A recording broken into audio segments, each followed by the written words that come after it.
hendak gelar acara resepsi perkawinan, AL selaku bini pelaku pembunuhan Betino Jeruk Koper batal ke acara resepsinya yang bakal dilangsungkan di Gedung Auditorium Muhammadiyah Palembang karena sang laki terlebih dukin ditangkap polisi. Arif, pelaku pembunuhan Betino Jeruk Koper di Kalimalang yang diamankan di Palembang ternyata hendak melangsungkan resepsi perkawinan dengan bininya inisial AL yang merupakan warga lorong Rukun 2, Kelurahan 14 Ulu, Kecamatan Seberang Ulu 2, Palembang. Namun resepsi yang bakal digelar pada Minggu 5 Mei 2024 mendatang batal digelar, dikarenakan sang mempelai lanang tersandung kasus pembunuhan. Menurut keterangan Junaidi, yang merupakan Ketua Bidang Ekonomi Muhammadiyah Palembang, membenarkan pernikahan Arif sama AL akan digelar di Gedung Auditorium Muhammadiyah.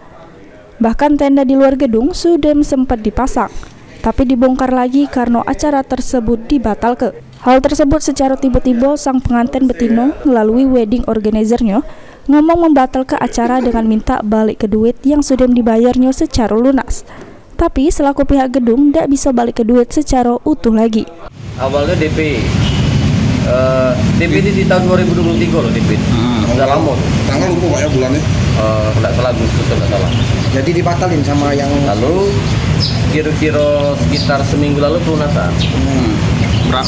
Nah karena mereka ada nikah sudah di bulan Maret, kemudian di tanggal 5 April ini adalah resepsi di sini. Nah, ada kejadian itu karena mereka lewat IO, ya ngomong gitu. Ada pembatalan karena ada kejadian itu. Nah, IO minta pengembalian, aku bilang kita proses dulu. Kita pastikan dulu, nah apa ya beda kan hukum itu kan tertulis kan. Nah, kata IO lihat dari IG di Palembang Update dan lain-lain lah. Nah, baru tadi komunikasi sama Ketua Majelis Ekonomi, ada EO yang dapat pengembalian. Oke, kita tawarkan dulu berapa pengembalian yang harus diberikannya, pasti tidak bisa 100% karena itu sudah rugi ya kan. Herwahyudi, PAL TV.